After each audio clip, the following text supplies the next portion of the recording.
In July this year, in a small West Sussex village, people woke up one morning to an unfamiliar sight. Their new neighbours, a group of Buddhist monks, on their arms round. Their order has existed in the East for 2,500 years, and they've come to England now in response to a growing interest here in Buddhism. They aim to live the simple and disciplined life which the Buddha laid down for the earliest forest monks. There are many Buddhist groups in Britain, but this is the first attempt at such a traditional approach.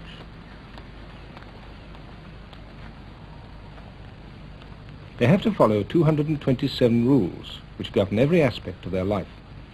The rules provide them with a framework for developing spiritual insight and what the Buddhist scriptures call loving kindness towards all creation.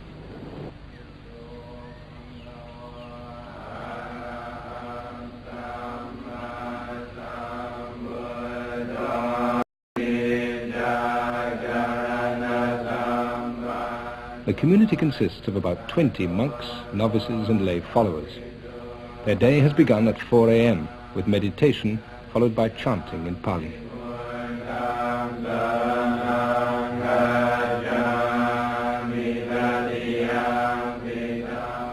But very little of their day is taken up with ceremonies. They've just moved into a derelict Victorian house with a 100-acre forest nearby. Their first task was to clear up all the debris and make it habitable. Monks are trained to be content with little. They eat only one meal a day. They don't listen to music, watch television or read novels. They have to remain celibate and they are permitted few possessions.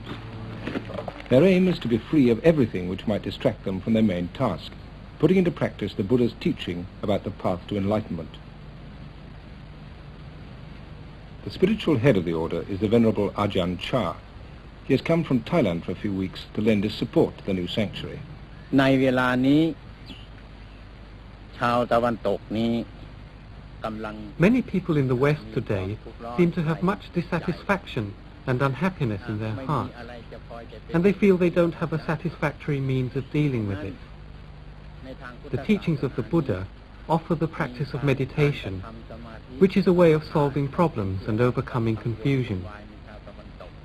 We've been invited over here because many people want to learn how to put the teaching into practice, with the aim of finding a path through their confusion towards peace and calm. But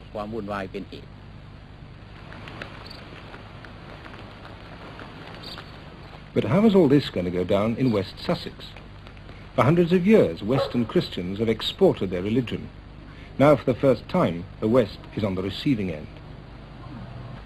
The hardest point for the monks to get across was why they went on their traditional alms round. Were they just scroungers, or was this a vital part of Buddhist practice? To try to explain this and many other points, soon after they arrived, they held a meeting in the village hall. A film was shown on their parent monastery in Thailand, where most of them were trained. These monks in northeast Thailand are on Bindabat, the daily dawn walk to receive their food offered by the villagers.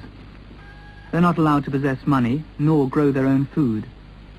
This ensures their total dependence on the lay community, so they can't cut themselves off in a spiritual cocoon.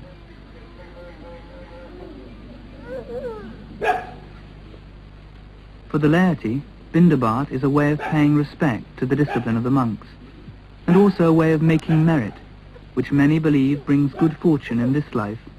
Rumours in the Sussex village have been rife. If they weren't the Moonies, then they were communist spies, or the abbot was the king of Thailand in disguise. There were many questions to be answered. The meeting was chaired. The monks' way of meeting doubts that they were just another weird and possibly dangerous sect was to invite the local people to the sanctuary to take a look for themselves. They explained that their rules forbade them to ask for food, and they didn't expect to be fed by their neighbours, but they were keeping up the tradition of the alms round partly as a way of making contact.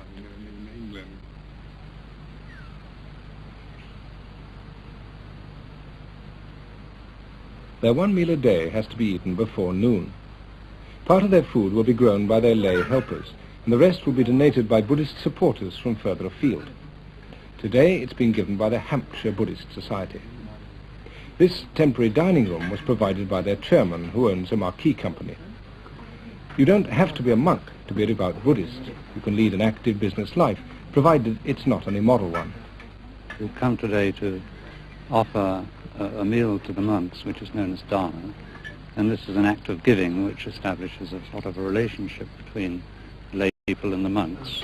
And it's not, as is often thought, a case of just giving something to gain merit, but ideally, or in the perfect way, giving dana is a case of giving a little bit of oneself, and so it's in keeping with all the basic Buddhist teachings of the dropping ones he gave. พวกชาวพุทธทั้งหลายได้มารวมการกระทำบุญในสถานที่นี้ Today all of you Buddhists have had a chance to come. One of the monks' main roles is to teach. The idea is that the lay people provide food for the body and the monks provide food for the mind. The sanctuary is a kind of spiritual powerhouse where people come to be recharged. Meditation is seen as the path towards harmony. The Buddha taught that the main reason we become unhappy in life is that we fail to recognize that nothing can last forever. So we cling to possessions, our youth, happy feelings, our loved ones, in the vain hope that things will never change.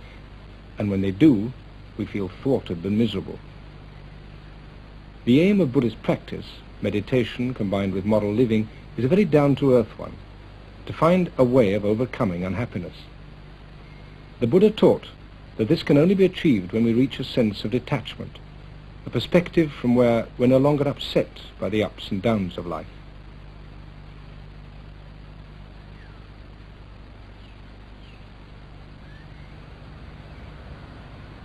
When we accept that all existence is impermanent, we begin to take things in our stride. And once we stop clinging to things as though they last forever, then we begin to overcome unhappiness.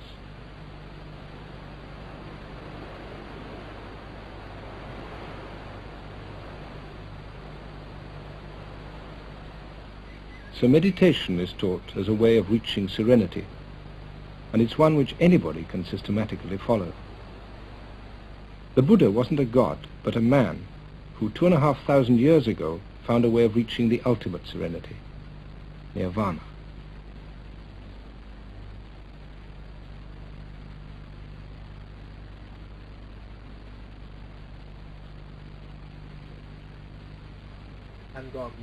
But meditation isn't regarded as something just for monks. Even the most menial work can be regarded as a form of meditation if it's carried out with awareness.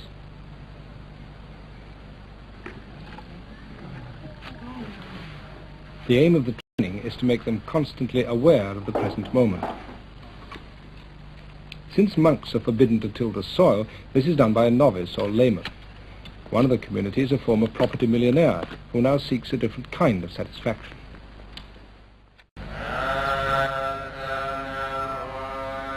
The Buddha taught that understanding is more important than believing, and that enlightenment doesn't come in the form of grace from a divine power, but as a result of man's own efforts to understand the teaching.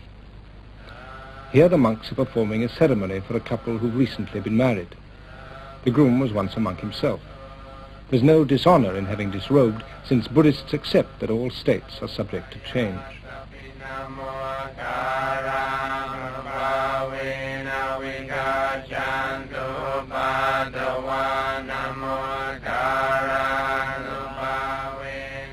Buddhist ceremonies aren't considered as sacred, merely as a means of focusing the mind, and they don't always have to be conducted with solemnity.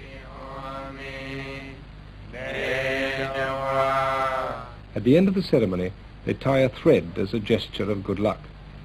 Even the cat benefits from the ritual sprinkling. When I was asked to come to England, people would say, are you going to wear those robes? They'll only repel people. People will think you're some kind of hippie or freak, and that it will not help Buddhism at all. You should dress for the particular cultural setting you're going to. And then we reflected on this for a while, and we thought that yet this is only a matter of opinion. It has to be tried first, because symbolically these robes are a tremendous amount of value, and the color, the shaven head, and all these are symbolic of those who leave the home life to the homeless life, like shaving the head. is a way of saying I'm giving up the worldly life, because hair can be a great sign of vanity and attraction. But we're not here to criticize or to fault find with the society, but to show by our own example a way that is possible to live in this society without being caught in the foolishness of it. The main problem when one religion tries to understand another is the lack of a common vocabulary. This is what the local clergymen hoped to find. They showed the monks around a former Christian priory, which seemed a suitable setting for a metaphysical discussion. What I'm worried about is that we don't seem to have a word which we can both use to describe what we're seeking. If I'm seeking ultimate truth, and if the abbot and Buddhist monks are seeking the ultimate truth, and if we accept that the ultimate truth cannot alter or be anything different, then there must be some way in which we can communicate with each other. The world will separate us, right? He's a Buddhist, I'm a Christian. But intrinsically, basically, in what I'm doing, I feel that there is as much between you and me as there is between any other worshipping and sincere and devout Christian. So that I can get anyway. Local clergymen like the Reverend Christopher Boxley feel they personally can find a meeting point. But for the Church of England as a whole, does the presence of Buddhism in any way pose a threat? It's early days yet to see how Sussex will take to Buddhism. But it doesn't seem likely that familiar rituals will be abandoned in favour of Sunday afternoons in the lotus position. By comparison with the active pursuits of rural Sussex, Buddhist meditation might seem a rather passive and therefore unrewarding pastime. The monks don't condemn the active life, but their hope is to demonstrate to their neighbours that the most effective actions come from a still mind, and that the path to the still mind is meditation. The Buddha said, when a man attains wisdom through the teaching, he becomes serene and at peace, like a lake which is deep, clear, and still. All this can never be fully understood if all we do is talk about it. Just as we can never know whether an apple tastes sweet or sour, unless we actually taste it for ourselves.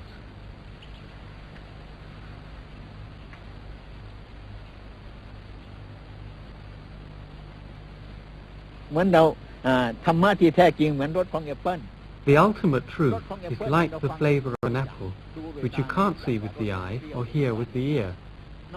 The only way to experience it is to put the teaching into practice. Once you've tasted it, you'll no longer be in any doubt about its flavor, and you won't have to ask anyone else. The problem will be solved.